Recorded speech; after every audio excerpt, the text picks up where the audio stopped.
Bien le bonjour à tous, on se retrouve pour une nouvelle vidéo MotoGP. Aujourd'hui, petit épisode d'actu. Comme d'hab, on se fait un point sur le week-end qui va commencer dès cette semaine, le week-end bien sûr du circuit de Silverstone. On va donc faire un point météo, un point horaire de toutes les catégories. Et comme d'habitude, voilà, on va faire un petit tour d'horizon de notre actualité des 2 semaines qui précèdent donc cette journée. Donc voilà, vous avez l'habitude, pensez à vous abonner, pensez bien sûr à lâcher le petit like si la vidéo vous plaît. On arrête de parler, c'est parti. Allez, on commence donc notre vidéo avec les horaires de ce Grand Prix de Grande-Bretagne.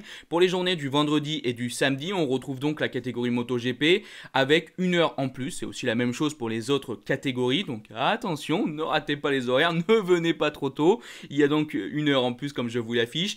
Et pour la journée du dimanche, c'est comme d'habitude, la course est bien maintenue à 14 h comme d'hab.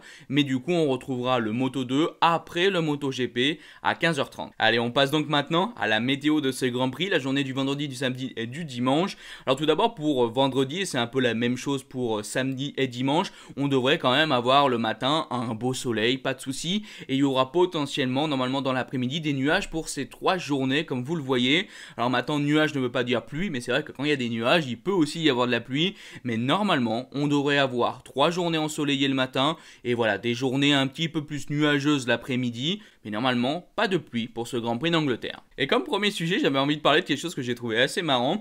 Tout simplement, lors des 6 dernières éditions de ce Grand Prix de Grande-Bretagne, il y a eu 6 vainqueurs différents en MotoGP. Et donc c'est vrai qu'on se pose un peu la question, est-ce que le sort va être arrêté cette année ou est-ce qu'on va encore avoir une nouvelle fois un nouveau vainqueur? Pour les vainqueurs, par exemple, en 2019, c'était Alex Rins, en 2016, c'était Maverick Viñales, en 2014, c'était Marc Marquez. Bref, du coup, pas mal de pilotes qui sont encore là. Il y a aussi Dovizioso, Valentino Rossi, mais je pense que pour eux, ça va être un peu plus compliqué. Dovizioso n'est pas là, Rossi, il est un peu loin de la victoire. C'est vrai que ça ouvre des portes à un nouveau petit pilote français. Je me demande bien qui c'est peut-être Fabio Quartararo, qui a en plus dit qu'il adorait cette piste. Bon, il va faire beau tout le week-end. Bon, j'ai pas envie de dire qu'on a trouvé notre vainqueur, mais je pense quand même qu'il y a de grandes chances que Fabio Quartararo soit le nouveau vainqueur. Mais bref, on va pas se préchauffer. Il est que mercredi. On va pas commencer à annoncer déjà les vainqueurs autant à l'avance. Et bref, ouais, je voulais vous parler de ce petit truc parce que j'ai trouvé ça quand même assez surprenant. Voilà, 6 vainqueurs différents lors des 6 dernières éditions. Bon bah c'est assez fou, peut-être que du coup dimanche on aura 7 éditions avec 7 vainqueurs différents. J'avais envie aussi de rapidement parler de Valentino Rossi. Comme vous le savez, Valentino Rossi va donc prendre sa retraite, malheureusement, à la fin de cette saison 2021. Alors bon, je dis malheureusement, mais je pense que tout le monde ne sera pas spécialement d'accord avec moi. Malheureusement, pour moi, Valentino Rossi va donc prendre sa retraite à la fin de la saison 2021. Et du coup, on se posait un peu des questions. Est-ce qu'on aurait des chances de retrouver dans le futur Valentino Rossi avec des wildcards, voilà, retrouver tout simplement Valentino Rossi après la saison 2021? Et il a répondu à tout ça et je trouve que c'est assez intéressant. Rossi a donc répondu à propos de wildcard par exemple, nous n'avons actuellement rien à ce sujet dans notre programme.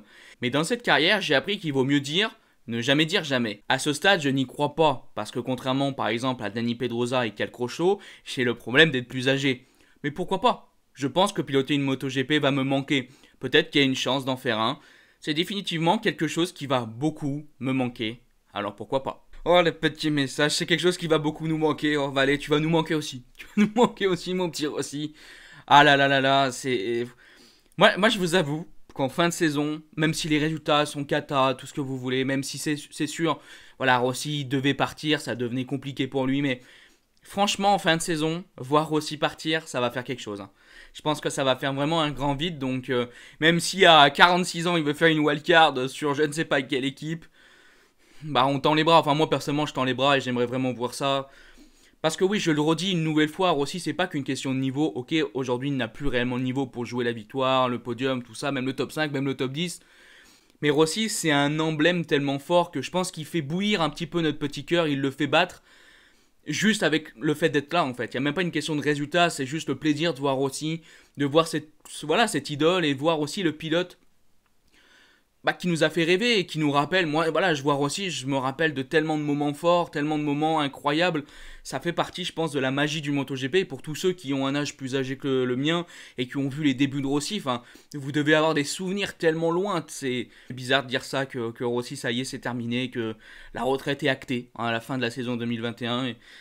Ça va faire quand même bizarre, même s'il jouait très très loin, Valentino Rossi maintenant dans le classement, ça va faire quand même bizarre de ne plus le revoir.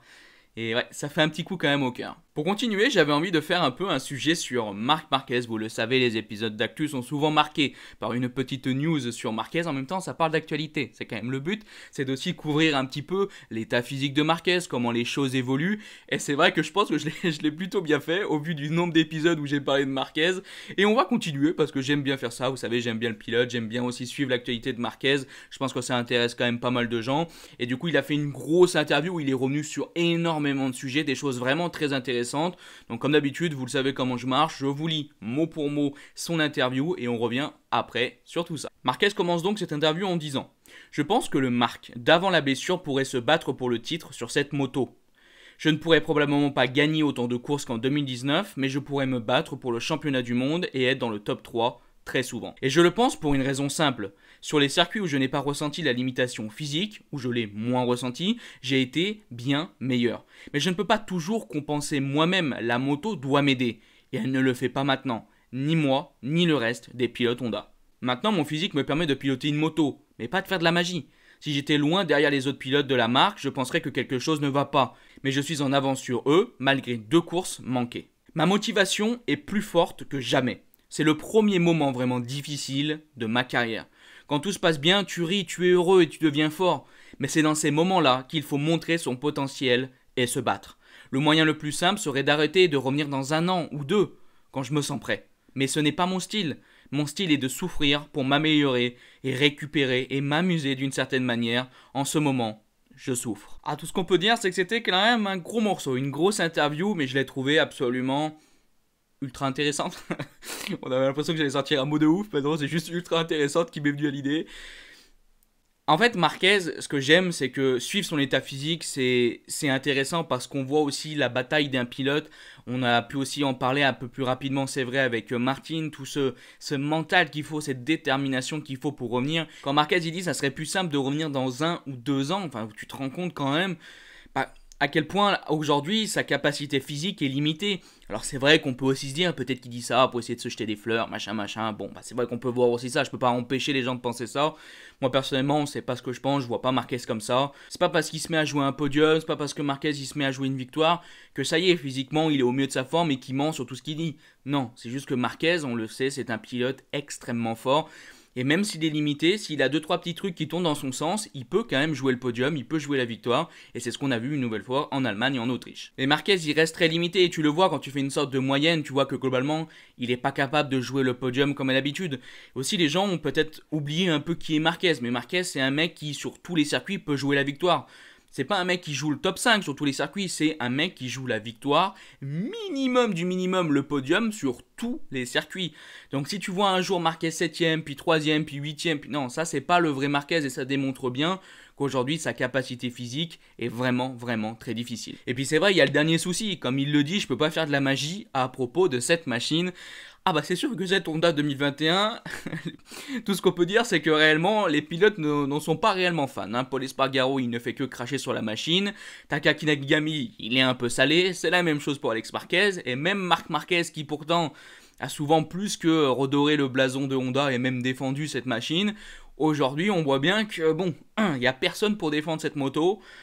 Alors bon, aussi, je pense que c'est un petit pic aussi envoyé à ceux qui ont développé cette machine, que ce soit les ingénieurs, que ce soit Honda, mais aussi un petit peu Stefan Bradl. Hein. Je pense que Stefan Bradl, ça doit serrer un petit peu dans la gorge parce que bon, il a quand même en grande partie développé cette moto. Il n'est pas le seul, mais il a en grande partie développé cette machine. Et tout ce qu'on peut dire, c'est que les gens ne sont pas réellement contents de son boulot, en tout cas de ce que ça a rendu au final. Maintenant, bon, Stefan Bradl, c'est pas un magicien, hein. Il peut pas inventer une nouvelle moto parfaite. Il fait aussi avec ce qu'il a. Et peut-être que la base, tout simplement, de cette machine 2021, et même j'ai envie de dire de cette Honda 2020, n'était tout simplement pas bonne. Donc pour terminer, on n'a plus qu'à croiser les doigts pour 2022, que Marc Marquez se sente mieux, que physiquement ça aille mieux, et que surtout la Honda, la machine 2022, aille vraiment aussi elle mieux. Elle, ce sera pas physiquement, ce sera mécaniquement, mais ouais, il va falloir clairement faire quelque chose pour Honda. Alors pour terminer cet épisode d'actu, qui est vraiment un gros épisode, hein, on se fait beaucoup de news aujourd'hui, j'avais envie de revenir un petit peu sur les déclarations de Johann Zarco. J'en ai pas spécialement parlé après la course d'Autriche, parce que je vous avoue que je l'avais un peu sévère. Ce Grand Prix m'a vachement frustré pour Johann Zarco, même ces 2 Grands Prix m'ont vachement frustré pour Johann Zarco. Mais voilà, maintenant le temps a passé, je me suis dit que c'était quand même intéressant de couvrir un petit peu les propos de Johann Zarco. Qu'est-ce qu'il a pu dire après malheureusement cette chute lors du 2e Grand Prix au Red Bull Ring. Zarco a donc dit « Je suis très triste de ce qu'il s'est passé, mais clairement, je l'accepte. Parce que je sais que je dois passer par ça si je veux progresser. Je dirais que mon pilotage est suffisant pour être un bon pilote, mais je veux franchir une étape. Je trouve ce point extrêmement important. Ce que j'ai fait durant le week-end sans concrétiser en course, il faudra attendre pour voir si Silverstone me le donnera. Il faut se bagarrer pour la victoire pour au moins avoir le plaisir de gagner et de passer un cap dans tous les cas. Je savais que ça allait être sans doute devoir passer par des chutes et des frustrations de ce genre. Les essais sont faits pour ça. Alors tout comme pour Marquez, je trouve que cette interview est vraiment intéressante parce que pour moi aujourd'hui je trouve qu'il y a un véritable paradoxe Johann Zarco. En vrai, Johann Zarco, il a le niveau pour jouer des podiums, pour faire des top 5, tout ça. Ça, on n'en doute pas. Mais pour jouer la victoire, on sent qu'il lui manque un petit truc et je pense que ça vient de cette capacité où il suranalyse beaucoup de choses et il prend pas assez de risques. Et il est vrai que c'est peut-être dur aujourd'hui de voir Johann Zarco tomber, de voir Johann Zarco perdre énormément de points au championnat du monde. Mais je pense franchement que c'est la meilleure chose à faire parce que Johann, il a besoin de trouver quelque chose. Il a besoin de trouver quelque chose en plus qu'il ne pourra pas trouver s'il joue, on va dire, le top 5 ou la 3e place à chaque Grand Prix. Il a besoin de pousser plus, il a besoin d'essayer d'aller plus loin, de trouver quelque chose en plus. Et ça, malheureusement, et c'est comme dans tout, quand vous voulez trouver quelque chose que vous n'avez pas de base, et ben vous faites des erreurs. Et bien sûr, en MotoGP, erreur est égale chute. C'est dur. Moi, je trouve qu'en ce moment, c'est assez dur de parler de Johann Zarco parce que vous le savez, voilà, moi j'ai un amour fort pour Johann, on l'aime tous, et c'est un pilote qu'on soutient énormément. Mais c'est vrai que c'est difficile de voir que voilà, il y a un truc qui manque et que ça bloque un peu. Et voilà, je pense qu'il vaut mieux voir Johann chuter et potentiellement dans l'avenir voir un Johann Zarco capable d'aller jouer des victoires que de voir Johann Zarco uniquement jouer des podiums ou uniquement jouer des 5e places. Je pense que malheureusement ça c'était possible pour aller chercher un titre de champion du monde en 2020. Mais le genre de saison qui s'est passé en 2020, ça va pas à mon avis se repasser tout le temps. Maintenant, si tu veux gagner un titre, c'est revenu à leur mal. Il faut gagner des grands prix. C'est comme ça, il faut être le meilleur tout simplement. Donc bon, bah voilà, Johann, on espère qu'il va trouver ce petit truc en plus qui lui permettra d'aller gagner des grands prix et qui plus tard, on espère, lui permettra d'aller gagner un titre de champion du monde. Et le tout dernier point de cette vidéo, comme je vous l'ai dit, beaucoup d'actualité aujourd'hui. Je voulais vous faire un petit point sur le GP de Malaisie qui a donc été annulé. On se fait donc un petit point calendrier. Et vous voyez donc qu'il va y avoir un 2e Grand Prix à Misano. Donc bon, je sais pas ce que vous en pensez. Moi personnellement, je suis pas trop fan. Les doubles Grands Prix, vous le savez, je suis pas le plus amoureux de cette pratique. Mais bon, c'est mieux que rien. En tout cas, on va donc avoir un Grand Prix de Misano qui va arriver le 19 septembre, juste avant le Grand Prix des États-Unis, qui lui aussi n'est pas trop sûr. Je vous le dis directement, c'est pas sûr que le circuit des États-Unis reste. Maintenant, moi, quelque chose que je trouve étonnant, c'est pourquoi on a tout simplement mis le circuit de Misano, pas au même moment que le 2e Grand Prix de Misano, qui est donc le 24 octobre. C'est-à-dire que là, on va aller en Italie, puis ensuite on va partir aux États-Unis pour retourner en Italie. Bon, je sais pas vous, mais je trouve ça quand même un peu particulier. Mais bref, voilà, on arrive donc à la fin de cette vidéo. J'espère qu'elle vous a plu. C'était un bon petit épisode, on a parlé de pas mal de choses. Donc comme d'habitude, si la vidéo vous a plu, n'hésitez pas à la liker, partager, commenter. Je dis bye bye les potes. Ciao.